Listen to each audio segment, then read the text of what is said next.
Good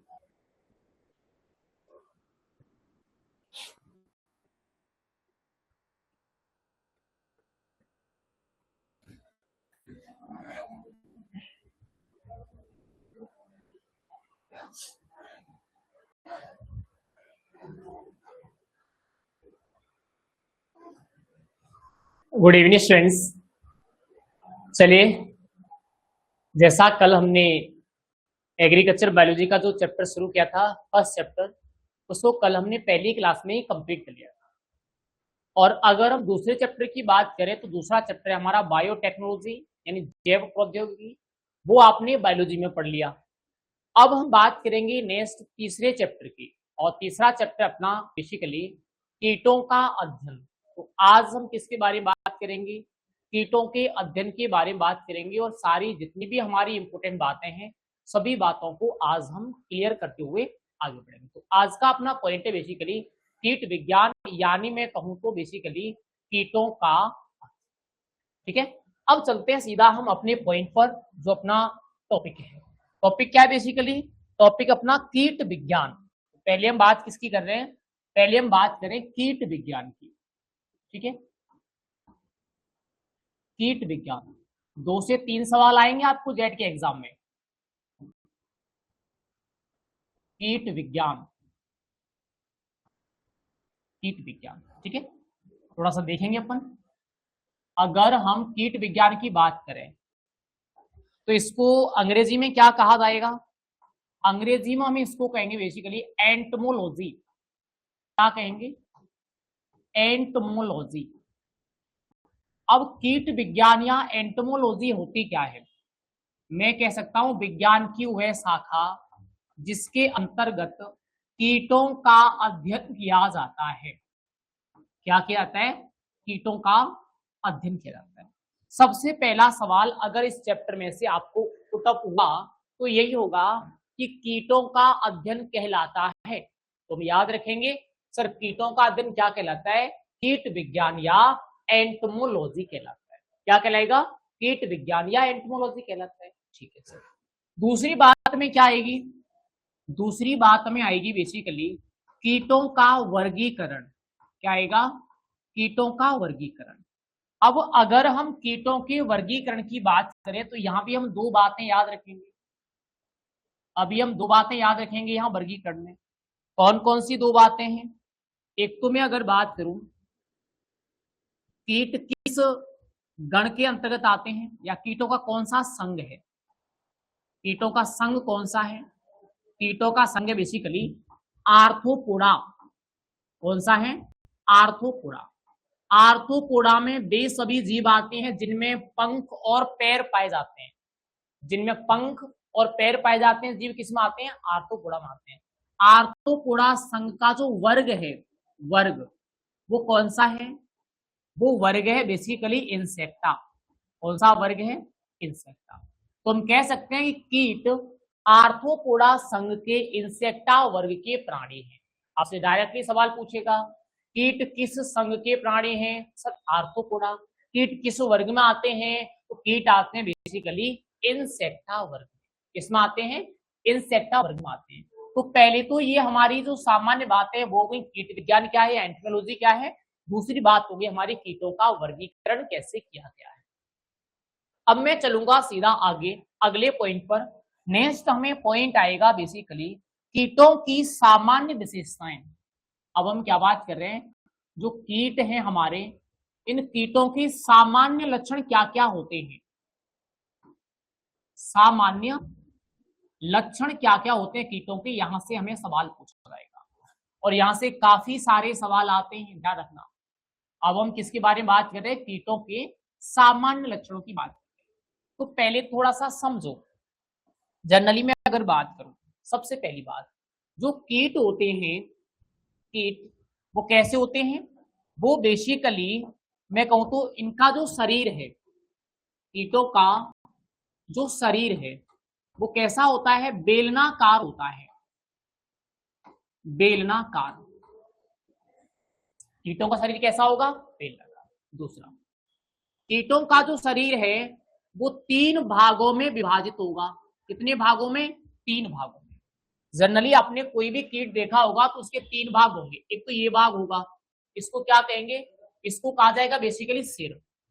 सिर से अड़ा हुआ एक दूसरा भाग होता है सर, इसको क्या कहते हैं, वक्ष। फिर वक्ष से अड़ा हुआ एक तीसरा भाग होता है इस तरीके का, इसे क्या बोला जाएगा, उदर बोला जाएगा। ठीक है, ये क्या है, कीटों के शरीर के तीन भाग हैं सर। कौन कौन से भाग हैं, एक तो मैं अगर कहूं सिर, ठीक है, दूसरी अगर मैं बीच वाले भाग की कहूं तो इसको क्या कहेंगे, वक्ष, और इस वाले भाग की अगर बात हो इसको क्या कहा जाएगा, उदर कहा जाएगा। जनरली हम कह सकते हैं कीटों के शरीर के तीन भाग होते हैं।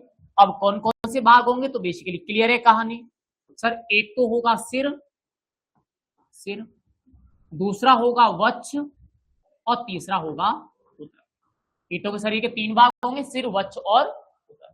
ठीक है, नेक्स्ट में अगर बात करूं तो नेक्स्ट इंपोर्टेंट बात यह है कि जितने भी हमारे कीट हैं उन कीटों का शरीर है वो कितने खंडों में विभाजित होता है, तो बेसिकली इनका शरीर 20 खंडों में विभाजित होता है। कितने खंडों में, 20 खंडों में। कीटों के शरीर पर कितने खंड पाए जाते हैं, तो 20 खंड पाए जाते हैं। सर कैसे पाए जाते हैं 20 खंड, तो हम याद रखेंगे। जनरली मैं अगर सिर की बात करूं, ये जो सिर है इसमें 6 खंड पाए जाते हैं। जनरली अगर मैं वक्ष की बात करूं, वक्ष में बेसिकली 3 खंड पाए जाते हैं। कितने, 3 खंड पाए जाते हैं। अगर मैं उदर की बात करूं तो इसमें कितने खंड होंगे, 11 खंड होंगे। यानी कीटों का शरीर 20 खंडों में विभाजित होता है। और अगर हम इन 20 खंडों की बात करें तो कैसे होंगे 20 खंड, हम ओबियसली कहेंगे सर सिर में कितने खंड होंगे, 6 खंड होंगे। सर वक्ष में कितने खंड होंगे, वक्ष में बेसिकली 3 खंड होंगे। सर उदर में कितने खंड होंगे, तो उदर में बेसिकली 11 खंड होंगे। आपसे डायरेक्ट सवाल पूछाएगा कीटों का सिर कितने खंडों से बना होता है, कीटों का वक्ष कितने खंडों से बना होता है, कीटों का उदर कितने खंडों से बना होता है। तो सारी बातें हमारी। अब थोड़ा सा आगे चलेंगे नेक्स्ट अगले पॉइंट पर। अगर मैं बात करूं सबसे पहले कि कीटों का जो सिर है, कीटों का जो सिर है इस सिर में क्या क्या होता है। अगर मैं कीटों की सिर की बात करूं तो इंपोर्टेंट पॉइंट बता रहा हूं मैं, थोड़ा सा आप लोग गौर करना बहुत इंपोर्टेंट है। सिर में क्या क्या होगा, अगर हम कीटों की इस सिर की बात करें, सिर है कीट का, इसमें क्या क्या होता है, एक तो इसमें आंखें होती हैं यानी नेत्र होगा। ठीक है, एक इसमें क्या होंगे, मुखांग होंगे, दांत या मुख जो भी है वो होगा। एक इसमें क्या होंगे, 2 एंटीना होंगे। एंटीना क्या होते हैं, श्रृंगिका। एंटीना क्या होते हैं, श्रृंगिका होती है। तो जनरली अगर मैं कीटों के सिर की बात करूं, सिर में क्या क्या पाया जाता है, तो याद रखना एक जोड़ी संयुक्त नेत्र, क्या होगा, एक जोड़ी संयुक्त नेत्र होंगे। ठीक है सर, दूसरी में अगर बात करूं कीटों के शरीर में और क्या होगा, एक जोड़ी श्रृंगिका। श्रृंगिका क्या करती हैं, स्वाद पता करने के लिए, जैसे हमारी जीभ है उसकी जगह उनमें श्रृंगिका होती है, तो एक जोड़ी श्रृंगिका। ठीक है, और कीटों के सिर में क्या पाया जाता है, तो बेसिकली इनके सिर में होते हैं मुखांग। क्या होंगे, मुखांग। अब अगर हम बात करें कीटों के सिर भाग में क्या क्या होगा, एक जोड़ी संयुक्त नेत्र, एक जोड़ी श्रृंगिका, और क्या होंगे, मुखांग। ठीक है, ऐसे ही मैं अगर बात करूं यहाँ कि सर जो कीटों का वक्ष वाला भाग है, वक्ष बीच में जिसको हम छाती बोलते हैं, चेस्ट बोलते हैं, वक्ष, इस वक्ष वाले भाग में क्या क्या पाया जाता है, थोड़ा सा इसके बारे में भी गौर कर लेते हैं। अब हम किसकी बात कर रहे हैं, अब हम इस वक्ष वाले भाग की बात कर रहे हैं। ध्यान रखना वक्ष वाले भाग में एक तो क्या होती हैं, एक तो बेसिकली इसमें होती है टांगे। क्या होंगी, टांगे। सर कितनी टांगे पाई जाएंगी वक्ष वाले भाग में, 3 जोड़ी। वक्ष वाले भाग में 3 जोड़ी टांगे होंगी, जिसे अग्र, मध्य और पश्च 3 प्रकार की टांगे होती है। तो जनरली मैं कह सकता हूं कि जो वक्ष वाला भाग है इसमें क्या होता है, 3 जोड़ी पैर या 3 जोड़ी टांग होती है। आप लोगों को डायरेक्टली सवाल पूछा जाता है कीटों में कितनी टांगे पाई जाती हैं, तो सर कितनी टांगे होंगी, 3 जोड़ी टांगे पाई जाएंगी। ठीक है, थोड़ा सा और अगर मैं देखूं इस वक्ष वाले भाग में और क्या होता है, वक्ष वाले भाग में और उदर वाले भाग में, दोनों भागों में क्या होते हैं, श्वसन छिद्र होते हैं। तो ये मैं आगे बात करूंगा, पहले आप इतनी बात जानो कि इनमें क्या होते हैं, श्वसन छिद्र इनमें पाए जाते हैं। ठीक है सर, अगर मैं उदर की बात करूं तो उदर में प्रॉपरली क्या होगा, श्वसन छिद्र होंगे, और इसके ऊपर क्या पाया जाएगा, जनरली याद रखोगे आप लोग, आपने पढ़ा भी होगा, इसके ऊपर क्या होता है, इसके ऊपर एक आवरण पाया जाता है। क्या होता है? एक आवरण पाया जाता है। अब मैं अगर बात करूं कि कीटों के ऊपर किसका आवरण पाया जाता है, कीटों के ऊपर किसका आवरण पाया जाता है, तो मैं क्या कहूंगा? मैं कहूंगा सर कीटों के ऊपर बेसिकली काइटिन का कठोर आवरण पाया जाता है। कीटों के ऊपर जो आवरण होता है वो किसका होगा? वो बेसिकली काइटिन का होगा।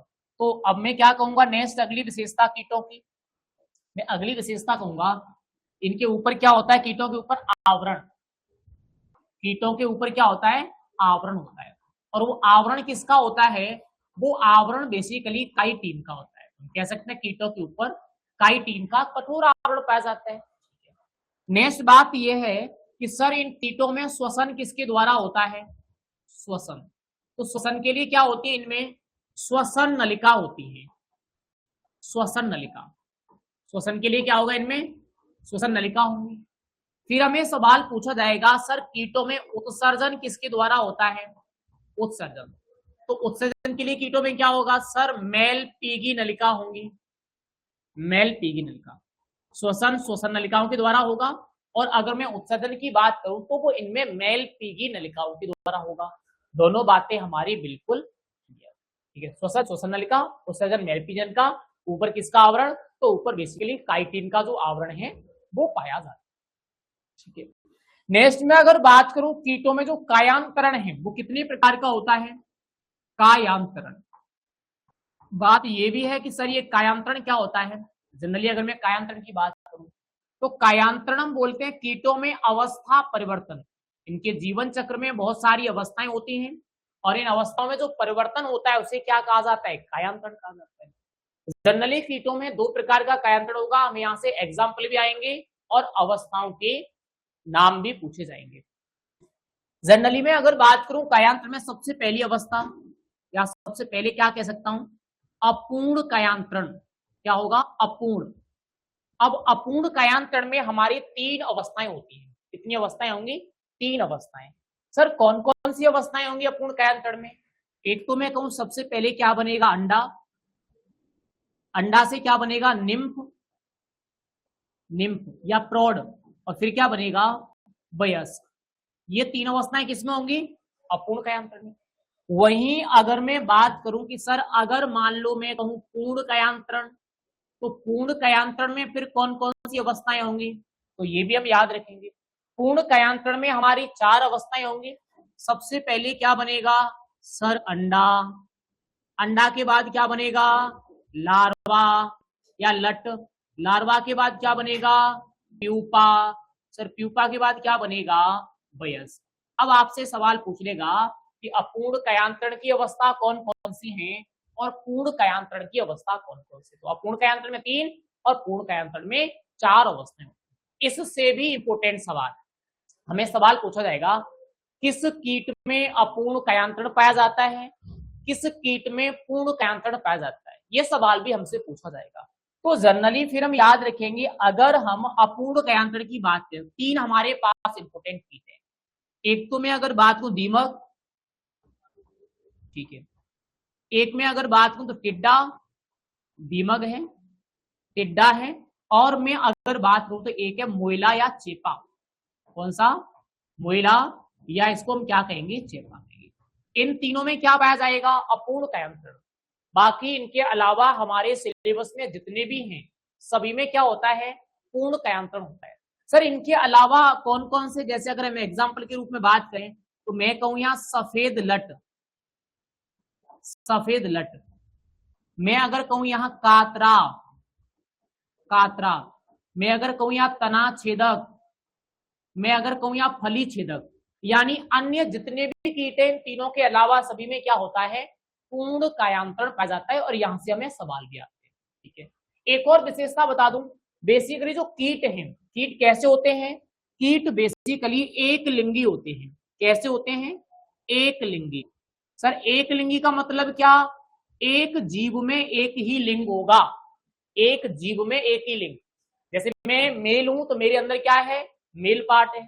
कोई मादा है तो मादा के अंदर क्या होगा? मादा पार्ट, फीमेल पार्ट होगा। ऐसे होगा ना? ऐसे कीटम होता है, नर भाग और मादा भाग क्या होते हैं? अलग अलग होते हैं। मैं कह सकता हूं कीट कैसे होते हैं? एक लिंगी, यानी हम कह सकते हैं नर व मादा इनमें क्या होंगे, नर और मादा इनमें अलग होते हैं। ठीक है, ये क्या हो गई, ये कीटों के संबंध में हमारी सामान्य विशेषता हो गई। इनमें से कोई सा भी सवाल आपको परीक्षा में पूछा जा सकता है। ठीक है, कीटों के सामान्य शरीर बेलनाकार होगा, शरीर 3 भागों सिर, बच्चों और उदर में बटा हुआ होगा। शरीर पर 20 खंड होंगे, जो सिर में 6, बच्चे में 3, उदर में 11। एक जोड़ी संयुक्त नेत्र होंगे सिर में, एक जोड़ी श्रृंगिका होगी और क्या होंगे, मुखांग होगी। बच्चे में 3 जोड़ी टांगे पाई जाती हैं। ठीक है, एक लिंगी होते हैं, नर और मादा अलग अलग होते हैं। आवरण इनके शरीर पर पाया जाता है काइटिन का। श्वसन इनमें श्वसन नलिका द्वारा, उत्सर्जन इनमें मेलपी की नलिकाओं के द्वारा, कायांतर इनमें 2 प्रकार का होगा, पूर्ण और। तो ये विशेषताओं की बातें हमारी क्या हो गई, कंप्लीट। अब मैं अगर बात करूं कि जो कीट हैं ये कितने प्रकार के होते हैं, कैसे इनको विभाजित किया गया है, कैसे इनको बांटा गया है। पहले जो हमें वर्गीकरण पढ़ा वो उनका वैज्ञानिक वर्गीकरण था। पहले हमने क्या पढ़ा था, वैज्ञानिक वर्गीकरण। अब हम थोड़ा सा नेक्स्ट जो इनका वर्गीकरण है वो हम जानेंगे। यहां से भी हमें सवाल पूछे जाते हैं, कैसे कैसे सवाल आएंगे जनरली अगर मैं इनके कीटों के वर्गीकरण की बात करूं। अब पॉइंट है, अब है बेसिकली कीटों का वर्गीकरण। सर वर्गीकरण तो आपने पहले भी कराया है, वो वर्गीकरण था अपना वैज्ञानिक। ठीक है, अब हम प्रॉपर कीटों के वर्गीकरण की बात कर रहे हैं। ठीक है, जनरली में अगर बात करूं तो कीटों को कई आधारों पर बांटते हैं। जैसे सबसे पहले अगर मैं कहूं तो ऋतु के आधार पर, नंबर फर्स्ट वर्गीकरण किसके आधार पर लेते हैं, हम ले लेते हैं ऋतुओं के आधार पर। ऋतुओं के आधार पर अब हमारे पास में 2 प्रकार की ऋतु होती हैं, एक तो सर रबी और एक खरीफ। दो ही तो मौसम है मेनली एग्रीकल्चर के हिसाब से। तो एक तो हम क्या कहेंगे यहाँ, एक तो मैं कहूंगा बेसिकली रबी मौसम के कीट। ठीक है, और दूसरा मैं क्या कहूंगा, दूसरा मैं कहूंगा खरीफ मौसम के कीट। यहां से मैं केवल एग्जाम्पल पूछ रहेगा कि रबी मौसम का कीट कौन सा है और खरीफ के मौसम का कीट कौन सा है। तो हम याद रखेंगे रबी के मौसम का कीट कौन सा होगा। जैसे मैं अगर बात करूं तना छेदक किसका है, रबी के मौसम का है। जैसे मैं बात करूं मोइला किसका है, मोइला रबी के मौसम का है। जैसे मैं बात करूं दीमक रबी की फसलों में हानि पहुंचाती है, तो रबी के मौसम का है। ठीक है, अगर मैं खरीफ की बात करूं, जैसे अगर हम कहें कातरा, ठीक है, जैसे मैं अगर कहूं सफेद लट, सफेद लट ये कैसे हैं, ये खरीफ के मौसम के। अब दूसरे वर्गीकरण की बात करूं, दूसरा वर्गीकरण क्या है, दूसरा वर्गीकरण है बेसिकली उपयोगिता के आधार पर। किसके आधार पर, उपयोगिता के आधार पर। अगर मान लो हम उपयोगिता के आधार पर कीटों के वर्गीकरण की बात करें तो याद रखना इस आधार पर भी हम कीटों को कितने भागों में बांटते हैं। सर इस आधार पर कीटों को 2 भागों में बांटा गया है। कुछ कीट तो ऐसे होते हैं जो हमारे लिए क्या होंगे, लाभदायक होंगे, जो हमें फायदा देंगे, लाभदायक। ठीक है, और कुछ कीट कैसे होते हैं जो हमारे लिए कैसे होंगे, हानिकारक होंगे।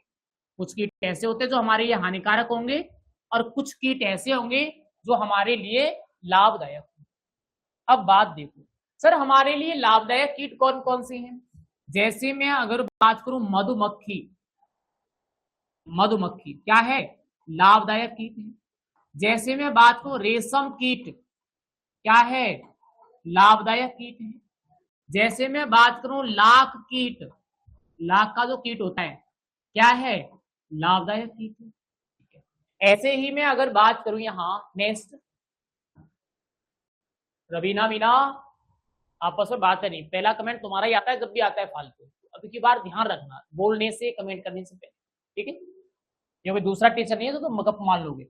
अब मैं अगर बात करूं दूसरा हानिकारक, हानिकारक में हमारे जितने भी कीट जो फसलों को नुकसान पहुंचाते हैं वो सारे हमारे यहाँ पे। अगर मैं हानिकारक की बात करूं तो कौन कौन से कीट आएंगे थोड़ा सा देखो। इसमें कोई सा भी कीट आ सकता है जो आपके सिलेबस में, क्योंकि सारे हानिकारक। कातरा है, कातरा के बाद अगर मैं बात करूं तो सफेद लट है, सफेद लट के बाद में मैं अगर बात करूं दीमक है, दीमक के बाद अगर मैं बात करूं तो टिड्डा है। ये सभी क्या है, ये सभी हमारे हानिकारक। 2 प्रकार के कीट हो गए, लाभदायक और हानिकारक। अब थोड़ा सा नेक्स्ट चलूं मैं अगले वर्गीकरण पर। अगला वर्गीकरण क्या है, नेक्स्ट वर्गीकरण मेरा फसलों के आधार पर। अब हम किसके आधार पर बात कर रहे हैं? फसलों के आधार पर। जनरली अगर हम फसलों के आधार पर कीटों की बात करें, कितने प्रकार के होते हैं थोड़ा सा हम गौर करेंगे। किसके आधार पर बात कर रहे हैं? फसलों के आधार पर। चलिए अब देखो फसलों के आधार पर कीट कितने प्रकार के हैं। नंबर फर्स्ट, एक तो क्या आएगा? खाद्यान्न फसलों के कीट। खाद्यान्न फसल के कीट, ठीक है। दूसरी अगर मैं बात करूं, दूसरा क्या आएगा? दलहनी फसलों के कीट। दलहनी फसल के कीट। तीसरी में अगर बात करूं, तीसरा क्या आएगा? तिलहनी फसलों के कीट। तिलहनी फसल के कीट, ठीक है। चौथी में अगर बात करूं तो क्या आएगा? सब्जी के कीट या सब्जी फसल के कीट। पांचवी में अगर बात करूं क्या आएगा? पांचवा आएगा फलों के कीट। फलों के कीट, ये क्या है? ये बेसिकली फसलों के आधार पर कीटों का वर्गीकरण है। अब जनरली हम देखेंगे कि खाद्यान्न फसल में कौन कौन से कीटों का प्रकोप होता है। जैसे मैं अगर बात करूं दीमक है, ठीक है।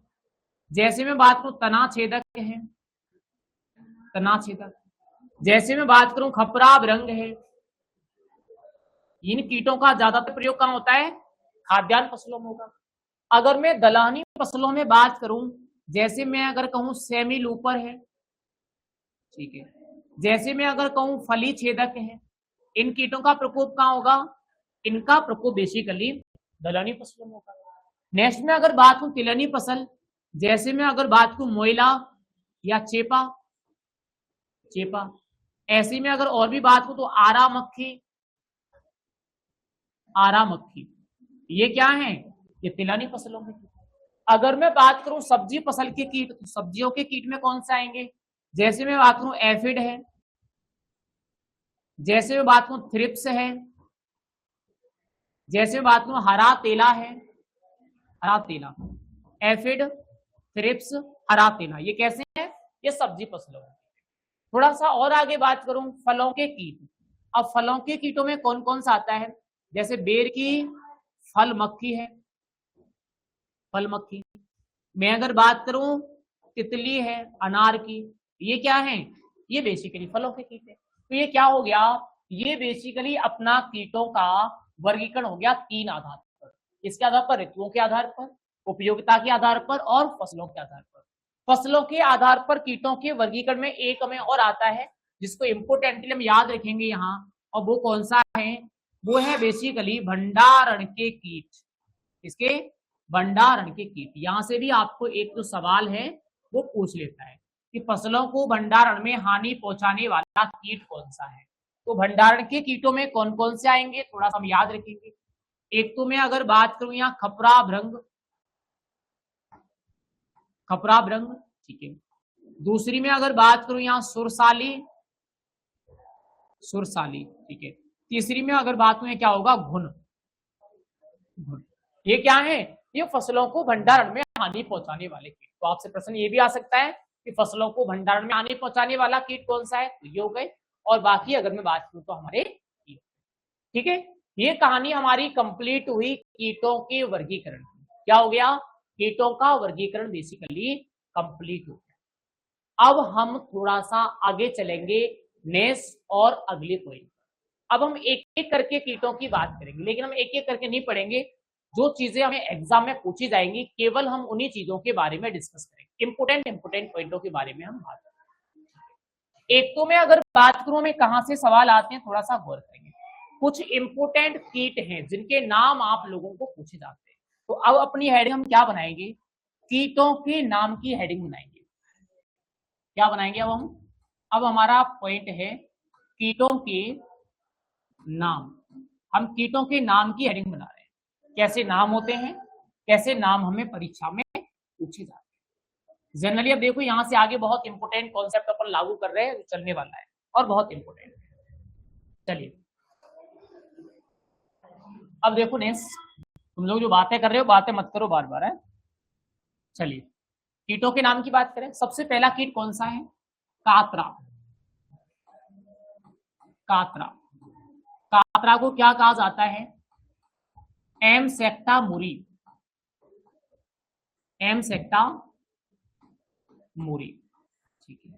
फिर अगर मैं बात करूं क्या है, फिर है बेसिकली सफेद लट। सफेद लट क्या कहा जाता है? हॉलोट्रेकिया। हॉलोट्रेकिया कॉन्सोगुनिया।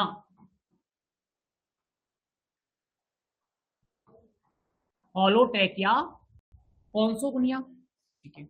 और अगर आगे मैं बात करूं नेक्स्ट, टिड्डा या टिड्डी क्या कहा जाता है? सिस्टोसर्का। सिस्टोसर्का ग्रीगेरिया। सिस्टोसर्का ग्रीगेरिया, ठीक है। नेक्स्ट में अगर बात करूं क्या है, तना छेदक। तना छेदक, तना छेदक को क्या कहेंगे? सिसेमिया इन्फेरेंस, ठीक है। फिर क्या है? दीमक। दीमक क्या है? ओडेंटोटर्मिस। ओडेंटोटर्मिस ओबेसस। ओबेसस, ठीक है। फिर अगर मैं बात करूं तितली। तितली, तितली का क्या होता है? वीराकोला। वीराकोला आइसोक्रेट्स या ड्यूडोरिक्स आइसोक्रेट्स भी बोलते हैं। आइसोक्रेट्स, ठीक है। फिर नेक्स्ट में अगर बात करूं कौन सी है? फल मक्खी। फल मक्खी, और फल मक्खी का क्या होगा हम सब जानते हैं, कार्पोमिया। कार्पोमिया वेसुविना। कार्पोमिया वेसुविना, ये कुछ क्या है? ये कुछ हमारे इंपोर्टेंट कीट हैं जिनके नाम हमें पूछे जाते हैं। अगर मैं खपरा भृंग की बात करूं, एक और है खपरा भृंग, Trogoderma granarium. Trogoderma granarium. Granarium, ये क्या हो गए? ये कीट और एवं उनके प्रमुख नाम हो गए जहां से आपको प्रश्न पूछा जाएगा। हर साल क्वेश्चन आता है, किसी कीट का नाम आप लोगों से पूछा जाएगा। ये तो क्या है? कीटों के नाम की बात हुई है। किसकी बात हुई है? कीटों के नाम की बात हुई है। एक अगर मैं बात करूं तो क्या होते हैं, इन कीटों के कुछ उपनाम भी होते हैं। जैसे ये तो मैंने नाम बता दिया आपको। जनरली अगर हम बात करें तो कुछ कीटों के क्या होते हैं? उपनाम होते हैं। तो अगर मान लो बात करूं कीट एवं उसके उपनाम, यहां से भी सवाल पूछे जाते हैं। ये ज्यादा इंपोर्टेंट है नाम की अपेक्षा। कैसे सवाल आएंगे, बिल्कुल हम उसी तरह से बात करेंगे जैसे हम पढ़ रहे हैं। अब देखो थोड़ा सा उपनाम के संबंध में कैसे हमें सवाल आएगा। जनरली अगर मैं बात करूं यहाँ अंतरराष्ट्रीय शत्रु, कुछ सवाल हैं जो इंपोर्टेंटली आपसे पूछे जाते हैं। अब हम किसकी बात कर रहे हैं? अब हम बात करें बेसिकली अंतरराष्ट्रीय शत्रु। अब अंतरराष्ट्रीय शत्रु किसको कहा जाता है? ये कहा जाएगा बेसिकली टिड्डा को। टिड्डा को क्या कहेंगे? अंतरराष्ट्रीय शत्रु कहेंगे, ठीक है। दूसरी बात देखो, मई भृंग।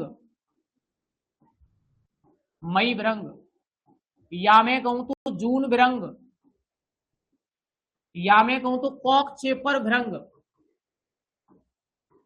कॉकचेफर भृंग, ये किसको कहा जाएगा? तो ये हम कहेंगे बेसिकली सफेद लट को। किसको कहा जाएगा? सफेद लट को कहा जाएगा, ठीक है। नेक्स्ट में और बात करूं अगले पॉइंट पर आगे, नेक्स्ट क्या आता है? नेक्स्ट में आता है अंडे देने की मशीन। अंडे देने की मशीन। अब अंडे देने की मशीन किसको कहा जाता है? तो ये हम कहते हैं दीमक को। क्यों?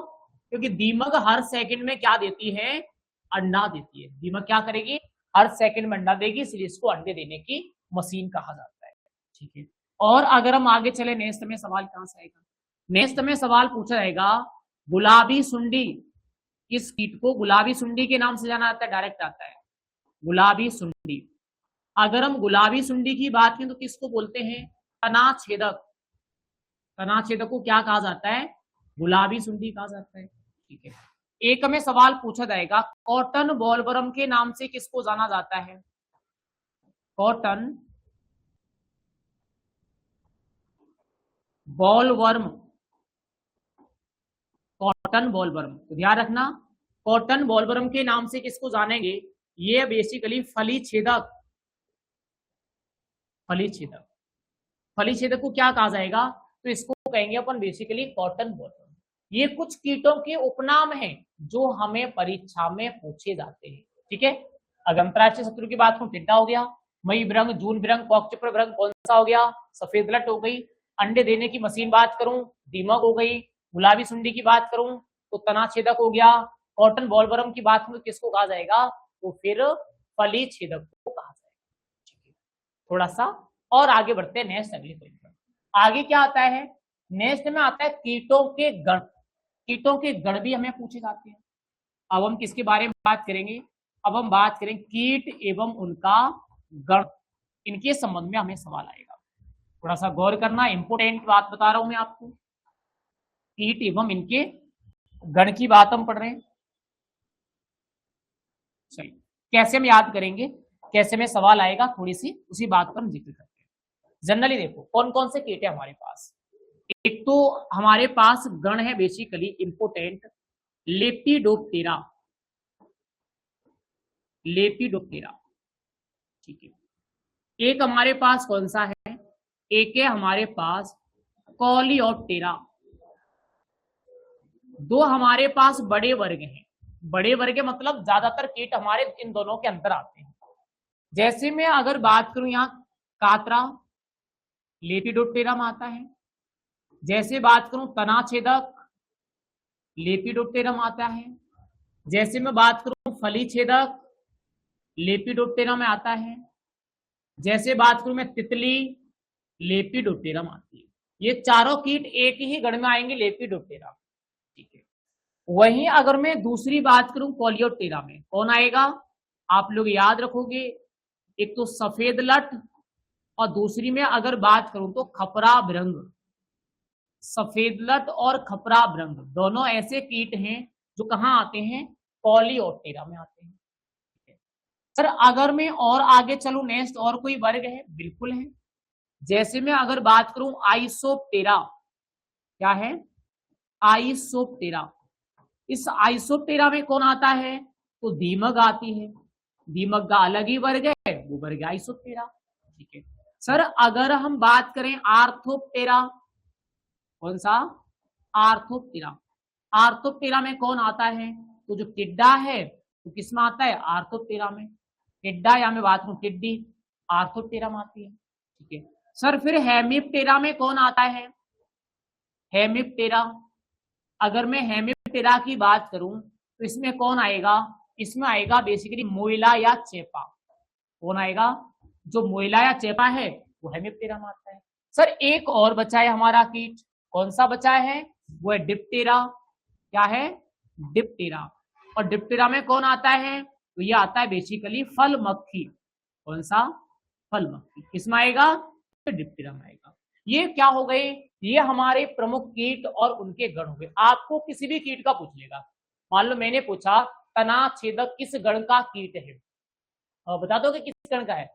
ऐसे ही तो बताएंगे जब हमें ऐसे याद रहेगा कि चार कीट हमारे एक ही गण में आते हैं, कातरा, तनाछेदक, फलीछेदक और तितली। तो किसमें आएगा, लेपिडोप्टेरा में। ठीक है, तनाछेदक और फलीछेदक का तो कुल भी एक ही होता है, नॉक्ट्यूडी। दोनों का क्या होगा, नॉक्ट्यूडी होगा। ठीक है, कॉलियोप्टेरा में दो आएंगे, सफेद लट और खपरा भृंग। आइसोप्टेरा में दीमक आएगा, आर्थोप्टेरा में टिड्डी आएगी, हेमिप्टेरा में मोइला आएगा और डिप्टेरा में कौन सा आएगा, तो फल मक्खी आएगा। तो बेसिकली ये कहानी होगी कीट एवं उनके गणों की, ये कहानी होगी इनके उपनाम की।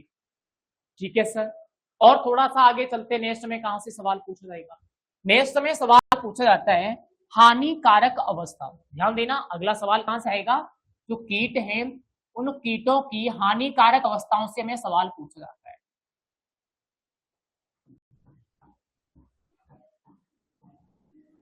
हानिकारक अवस्था, जो भी हमारे कीट हैं उन कीटों की क्या होती हैं, हानिकारक अवस्था होती है। उस हानिकारक अवस्था की ही अब हम बात करेंगे। चलिए अब हम क्या बात करें, कीट एवं उनकी हानिकारक अवस्था। चलिए मैंने क्या बताया, मैंने बताया आपको कायांतरण, ध्यान रखना बहुत इंपॉर्टेंट बात बता रहा हूं, मैंने कायांतरण बताया। जिन कीटों में पूर्ण कायांतरण पाया जाता है उनकी हानिकारक अवस्था क्या होती है, तो लट होती है। ध्यान देना, इंपॉर्टेंट बात है, यहां हानिकारक अवस्था पढ़ रहे हैं लेकिन उसके संबंध में आप इसको समझने का प्रयास करना। जिन कीटों में क्या होता है, पूर्ण कायांतरण होता है, पूर्ण कायांतरण, उन कीटों की जो हानिकारक अवस्था है वो क्या है, तो वो है बेसिकली लट। क्या है, लट। लट को ही क्या कहा जाता है, लार्वा। लार्वा को ही क्या कहा जाएगा, सुंडी। सुंडी को ही क्या कहा जाएगा, मेगट। मेगट, ध्यान रखना, लट है, लार्वा है, सुंडी है, मेगट है, एक ही बात है। अगर सवाल पूछा जाए हानिकारक अवस्था पूर्ण कायांतरण वाले कीटों की, अब समझ लो इस पूर्ण कायांतरण में कौन कौन से कीट हमारे आ रहे हैं। पूर्ण कायांतरण में कौन कौन से कीट आते हैं ये बात थोड़ी सी समझ लो। जनरली अगर मैं बात करूं पूर्ण कायांतरण की, सबसे पहला हमारा कातरा कीट है, तो पूर्ण कायांतरण में आता है। मैं अगर बात करूं सफेद लट है, पूर्ण कायांतरण में आती है। मैं अगर बात करूं तना छेदक है, पूर्ण कायांतरण में आता है। मैं अगर बात करूं फली छेदक है, पूर्ण कायांतरण में आता है, फली छेदक। मैं अगर बात करूं तितली है, तितली अनार की पूर्ण कायांतरण में आती है। मैं अगर बात करूं फल मक्खी है, पूर्ण कायांतरण में आती है। अब अगर इनमें से किसी भी कीट में आपसे पूछे कि इसकी हानिकारक अवस्था क्या है, तो सभी कीटों की हानिकारक अवस्था क्या होगी, लट होगी, या इसी को कहा जाएगा लार्वा, या इसको कहा जाएगा सुंडी, या इसको कहा जाएगा मेगट। ठीक है, अब एक और सवाल इंपोर्टेंट है। एक्चुअली जो लट की दो अवस्था होती है, प्राथमिक एक द्वितीयक, प्राथमिक और द्वितीयक, तो लट की कौन सी अवस्था हानिकारक होगी, प्राथमिक अवस्था ज्यादा हानिकारक।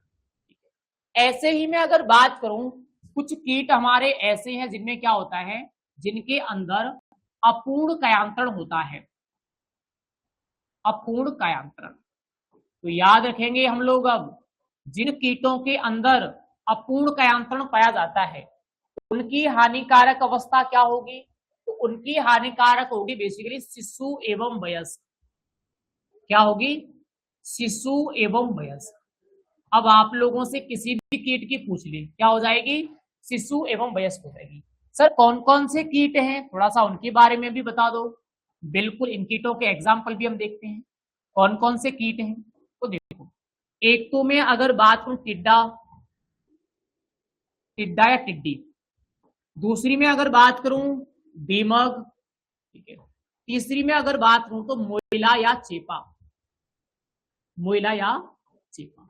इन तीनों कीटों में से किसी भी कीट में पूछा जाए कि इसकी हानिकारक अवस्था क्या है, तो अब हम याद रखेंगे शिशु एवं वयस्क। कोई से भी कीट में पूछ ले तो हानिकारक अवस्था क्या होगी, शिशु एवं वयस्क होगी। क्लियर है ना कहानी, बिल्कुल क्लियर करते हुए आगे चलेंगे। ठीक है, ये कहानी भी हमारी क्लियर हो गई। थोड़ा सा हम और चलते हैं आगे। नेक्स्ट में क्या आता है, नेक्स्ट में आता है बेसिकली पीढ़ियां, कीट एवं उसकी पीढ़ी। दो तीन कीट इंपोर्टेंट है जिनके बारे में हम बात करेंगे, कीट और उसके हम किसकी बारे में बात करें, पीढ़ी। पीढ़ी कैसे, प्रति वर्ष, एक वर्ष में, एक वर्ष में हम पीढ़ी की बात करेंगे कि एक वर्ष में कितनी पीढ़ियां प्राप्त होती हैं, हमें सवाल भी आता है यहां से। चलिए थोड़ा सा देख लेते हैं। पहले तो मैं ऐसे कीटों की बात करूंगा जिनकी एक वर्ष में एक पीढ़ी प्राप्त होती है। एक वर्ष में कितनी पीढ़ी प्राप्त होगी, एक पीढ़ी। ऐसे कौन कौन से कीट हैं, हम कितनी पीढ़ी की बात करें, एक वर्ष में हम एक पीढ़ी की बात करें। ऐसे कीट कौन कौन से हैं, मैं अगर बात करूं तो यहां कातरा, ध्यान देना इंपोर्टेंट है, कातरा। मैं अगर बात करूं तो यहां सफेद लट, कातरा हो गया, सफेद लट हो गई, दोनों की कैसे होंगे, एक पीढ़ी। अगर मैं तितली की भी बात हूं, तितली की भी बेसिकली एक ही पीढ़ी प्राप्त होती है ना, दो याद रखना यहाँ पे। चलो थोड़ा सा और आगे चलेंगे। नेक्स्ट, ऐसा कौन सा कीट है जिसकी दो पीढ़ी प्राप्त होती है? दो पीढ़ी, दो पीढ़ी किसमें मानी जाती है? दो पीढ़ी हम मानते हैं बेसिकली टिड्डी में। टिड्डी में, हम दीमक में भी बेसिकली दो पीढ़ियां मान लेते हैं, लेकिन फिक्स नहीं है। दीमक पे आप क्या लगा लो, स्टार लगा लो। ठीक है, अब सबसे इंपोर्टेंट पे ही चलते हैं जहां से हमें सवाल आते हैं। सबसे इंपोर्टेंट सवाल कहां से आएंगे? हमें सवाल आएगा बेसिकली तना छेदक। सीधा सीधा प्रश्न पूछा जाता है कि गेहूं में तना छेदक की कितनी पीढ़ियां प्राप्त होती हैं? तो कितनी पीढ़ियां प्राप्त होंगी? 4 पीढ़ी। कितनी? 4 या 5। ठीक है, ऐसे ही में अगर बात करूं, एक में आता है फल मक्खी। फल मक्खी, फल मक्खी की एक वर्ष में कितनी पीढ़ियां प्राप्त होती हैं? तो 8। कितनी? 8। ऐसे ही में बात करूं तो खपरा भृंग, इनकी पूछी जाती है आपसे। खपरा भृंग, अब खपरा भृंग की एक वर्ष में कितनी पीढ़ी प्राप्त होंगी? तो 4 से 5। कितनी? 4 से 5। एक और मैं बता दूं आपको, बेसिकली हमें यह भी पूछा जाएगा कि फल मक्खी की एक वर्ष में कितनी पीढ़ी प्राप्त होती है? फल मक्खी, फल मक्खी की कितनी होती है? 2 से 3। कितनी? 2 से 3 पीढ़ी प्राप्त होती है। ये कुछ कीट हैं जिनकी पीढ़ियों के सवाल आपको पूछे जाएंगे। कातरा और सफेद लट की एक वर्ष में 1 पीढ़ी प्राप्त होती है। टिड्डी और दीमक की एक वर्ष में लगभग 2 पीढ़ियां प्राप्त होती हैं। तना छेदक की 4 से 5 होती हैं। फल मक्खी की 8 पीढ़ियां प्राप्त होती हैं। खपरा भृंग की 4 से 5 पीढ़ियां। और उसी प्रकार से बात करूं यहाँ फल मक्खी, ये फली छेदक है।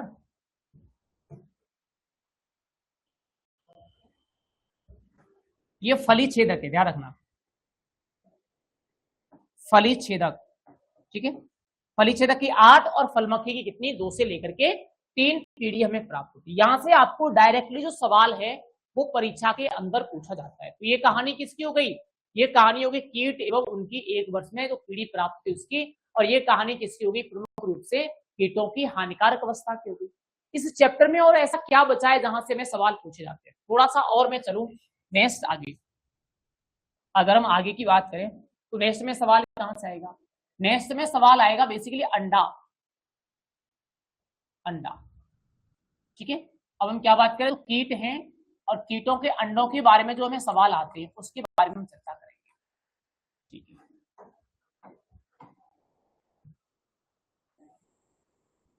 चलिए एक तो मैं इंपॉर्टेंट बात बता दूं आपको। यहां से हमें सवाल पूछता है बेसिकली कि कातरा कीट के अंडे कैसे होते हैं? कातरा, कातरा, तो कातरा कीट के अंडे कैसे होंगे? पीले कोमा पोस्त के बीजों के समान। पीले और पोस्त के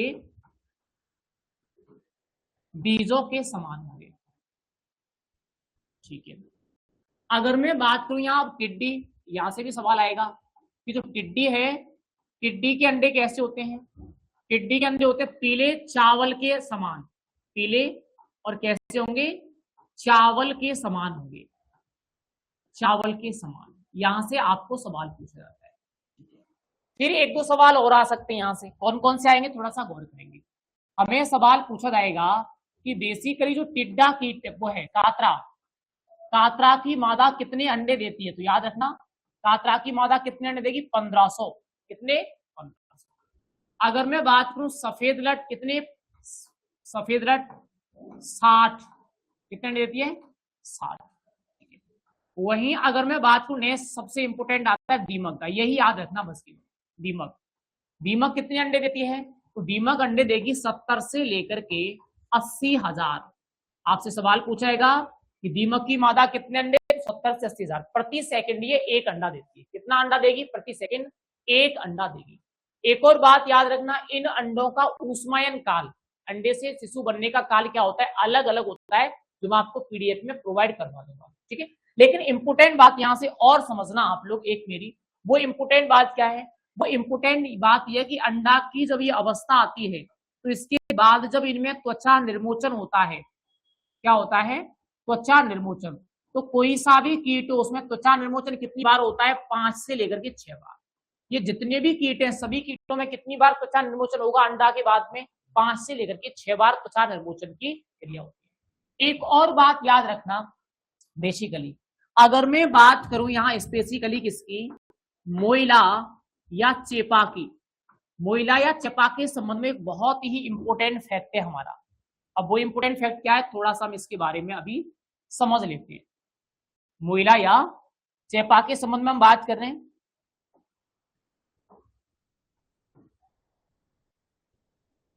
चलिए समझो यहां।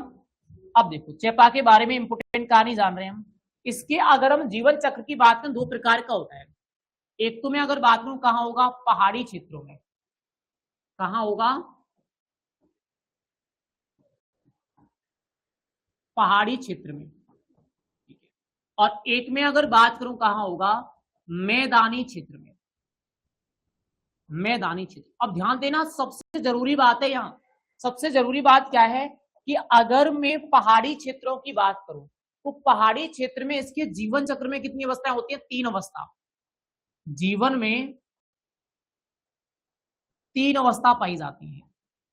पहाड़ी क्षेत्र में इसके जीवन में कितनी अवस्था होंगी, 3 अवस्था होंगी। अब 3 अवस्था कौन कौन सी, तो वही पहले अंडा आएगा, अंडा के बाद क्या बनेगा, निम्फ, और निम्फ के बाद क्या बनेगा, वयस्क। अंडा, अंडा के बाद प्रौढ़, प्रौढ़ में से क्या बनेगा, वयस्क बनेगा। अगर मैं मैदानी क्षेत्रों में बात करूं तो मैदानी क्षेत्रों में जीवन में 2 अवस्था होती है। जीवन में 2 अवस्था। सर ये मैदानी क्षेत्रों में जीवन में 2 अवस्था कौन कौन सी होती हैं, तो दोनों अवस्थाओं को हम याद रखेंगे। यहाँ क्या होता है, अंडा, और अंडा के बाद डायरेक्टली क्या बनता है, शिशु बनता है। अंडा के बाद क्या बनेगा, डायरेक्टली शिशु बनेगा। ये किसमें होगी, ये डायरेक्टली नहीं, अंडा नहीं होगा, यहां बेसिकली शिशु और वयस्क होगा। शिशु और शिशु से क्या बनेगा, वयस्क बनेगा। ठीक है, ये अवस्था हो गई। अब यहां हो क्या रहा है, देख रहे हो, अंडा देने वाला कीट बच्चे को जन्म दे रहा है। तो जब कोई अंडा देने वाला कीट क्या करता है, बच्चे को जन्म देता है, तब उसको क्या कहा जाता है, तब उसको कहा जाता है अंडजरायुजता। क्या कहा जाता है, अंडजरायुजता कहा जाता है। अंडजरायुजता। अब आप लोगों से सवाल पूछा जाएगा कि अंडजरायुजता किसमें पाई जाती है, अंडजरायुज कीट कौन सा है, तो फिर हम याद रखेंगे अंडजरायुजता किसमें पाई जाएगी, मोइला या चेपा में। अंडजरायुज कीट कौन सा होगा, तो मोइला या चेपा होगा। ये सवाल आपको यहां से पूछा जाएगा। तो ये कहानी किसकी हो गई, मोइला या चेपा के जीवन चक्र के बारे में हो गई, और ये कहानी किसकी हो गई, अंडा के संबंध में हो गई। अब कुछ और भी क्या हमारी बातें शेष बची हैं, एक तो बातें और है इस चैप्टर में जो हमें पूछी जाती है, उनके बारे में भी गौर करेंगे। जनरली देखो यहाँ एक दो बात कौन सी इंपोर्टेंट है। अब थोड़ा सा देखो, अगर मैं दीमक की बात करूं, दीमक, दीमक के संबंध में हमें सवाल पूछा जाएगा। कैसे सवाल पूछा जाएगा, दीमक की अगर हम बात करें, सवाल यह आएगा दीमक को क्या कहा जाता है, तो सर दीमक को भी क्या कहते हैं, दीमक को कहा जाता है सामाजिक कीट। दीमक को क्या कहा जाएगा, इसको कहा जाएगा सामाजिक कीट। सर सामाजिक कीट क्यों कहा जाता है, क्योंकि ये समूह में रहती है। क्या रहती है, समूह में रहती है, रहती है। और इसके समूह को क्या कहा जाता है, निवय कहा जाता है। क्या कहा जाएगा, समूह को निवय। ठीक है। और इसका जो आवास होता है, ध्यान रखना, इसका जो आवास होता है जहां पर ये रहते हैं कीट, इसके आवास को क्या कहा जाएगा, टर्मेटेरिया। क्या कहा जाएगा, टर्मेटेरिया कहा जाएगा। आप लोगों से ये भी सवाल आ सकता है कि दीमक के आवास को कहा जाता है, तो टर्मेटेरिया कहा जाता है। क्लियर कहानी, बिल्कुल क्लियर है। अब थोड़ा सा मैं और बात करूं, बेसिकली इंपोर्टेंट, एक अगर मैं बात करूं बेसिकली टिड्डा या टिड्डी, टिड्डी, टिड्डी, इसके संबंध में भी एक बात देखो मेरी, इसको फड़का भी कहा जाता है, टिड्डी। अब टिड्डी के संबंध में इंपोर्टेंट वाली बात क्या है, इसकी बेसिकली हम कह सकते हैं 3 प्रजातियां होती हैं। एक तो मैं क्या कहूंगा, एक में कहूंगा रेगिस्तानी टिड्डी, रेगिस्तानी टिड्डी। ठीक है। एक में अगर बात करूं तो एक में क्या कहूंगा, प्रवासिनी टिड्डी, प्रवासिनी टिड्डी। और एक में अगर बात करूं तो कौन सी होगी, बम्बैया टिड्डी। टिड्डी की कितनी प्रजाति होती है, 3। कौन कौन सी, तीनों आपको पता चल गई। अब थोड़ा सा आगे चलेंगे, नेक्स्ट इंपोर्टेंट पॉइंट पर डिस्कस करेंगे। रेगिस्तानी टिड्डी का नाम क्या है? तो रेगिस्तानी टिड्डी का नाम है बेसिकली सिस्टोसर्का ग्रीगेरिया। सिस्टोसर्का ग्रीगेरिया। वही अगर मैं प्रवासी टिड्डी की बात करूं, इसका क्या है? लोकस्टा माइग्रेटोरिया। लोकस्टा माइग्रेटोरिया। ठीक है सर। बम्बैया टिड्डी का क्या है? पटंगा संशिष्टा। क्या है? पटंगा संशिष्टा। इसका क्या है? पटंगा संशिष्टा है। तो आपसे प्रश्न पूछा जाएगा, रेगिस्तानी टिड्डी कौन सी है, बम्बैया टिड्डी कौन सी है, प्रवासी टिड्डी कौन सी है। ठीक है, ऐसे आपको नाम पूछा जाएगा। अब आपसे एक सवाल और आएगा, आपसे प्रश्न पूछा जाएगा कि सर्वाधिक विनाशकारी टिड्डी कौन सी है? सर्वाधिक विनाशकारी। तो आप याद रखना, सबसे ज्यादा जो विनाशकारी टिड्डी है वो कौन सी है? वो रेगिस्तानी टिड्डी है। रेगिस्तानी टिड्डी को क्या माना गया है? सबसे ज्यादा विनाशकारी टिड्डी माना गया है। यहां से और भी सवाल आपको आते हैं जनरली। अगर मैं टिड्डी की बात करूं तो जो टिड्डा कीट है वो दो प्रावस्थाओं में पाया जाता है। टिड्डा कीट की दो प्रावस्था होती है। अगर मैं प्रावस्था की बात करूं तो कितनी प्रावस्थाएं इनकी? दो।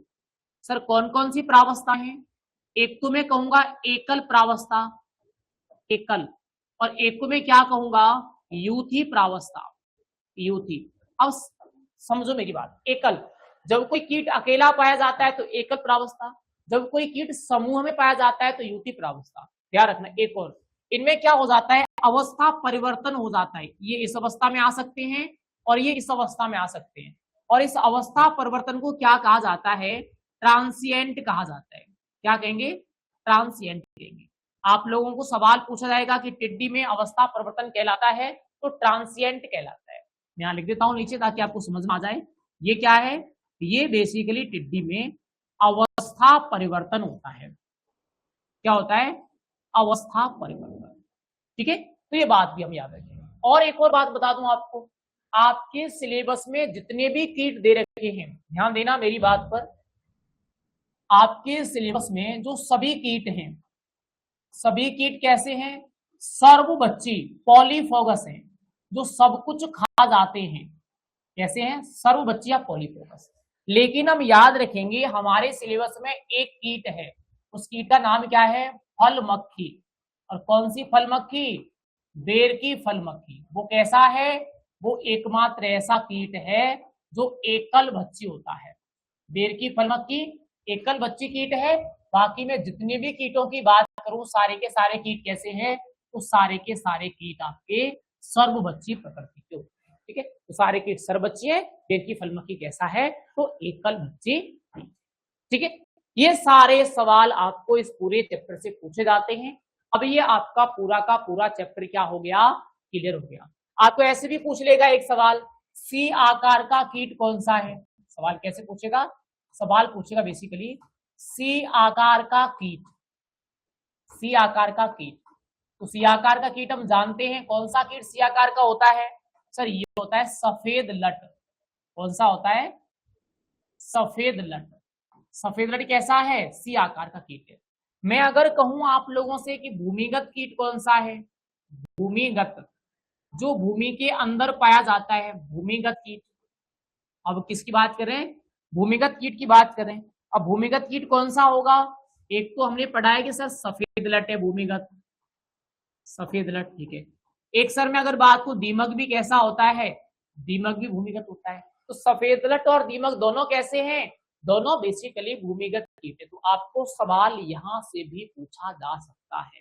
ठीक है, ये दोनों कैसे हो गए? ये दोनों आपके भूमिगत कीट हो गए। ये सारी बातें आपके इस पूरे चैप्टर के संबंध में क्लियर हो। कोई भी सवाल आएगा, मेरे ख्याल से इनसे बाहर आपका सवाल अब नहीं जा सकता। सारी बातें हम कवर कर चुके हैं। ठीक है, तो आज के लिए इतना काफी है। अगर आपका कोई सवाल बन रहा है आपके दिमाग में तो आप लोग बेसिकली पूछ सकते हो। बाकी सारी बातें हमारी बिल्कुल क्लियर होती है। इनके संबंध में एक आध चीज आप भी देख लेना। जैसे एक तो इनमें आपको पूछाएगा कि इनकी लंबाई आ सकता है, बेसिकली इंपोर्टेंट नहीं है। एक आपको इनमें पूछा जा सकता है कि इनके जो अंडे होते हैं, अंडों का ऊष्मायन काल कितना होता है, वो सवाल आपको और पूछ लेता है। ठीक है, तो वो बातें भी हम याद रखेंगे। बाकी पूरा का पूरा चैप्टर अपना कंप्लीट हो गया। ये दोनों चैप्टर हमारे बहुत इंपोर्टेंट थे, फर्स्ट और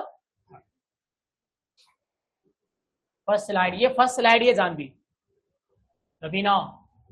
और पढ़ाई कैसी चल रही है भाई? पढ़ाई पे ध्यान दे रहे हो नहीं दे रहे? ऐसी बातें करने लगे हो। अब तो पढ़ाई करो, आपका लास्ट टाइम है, कम से कम इस टाइम पर थोड़ी सी मेहनत करोगे ना तो सारी चीजें क्लियर हो जाएंगी। ये मैं आपको व्हाट्सएप ग्रुप में प्रोवाइड करवा दूंगा पूरी चीज पीडीएफ। विक्रम सर क्या कहना चाह रहे हो?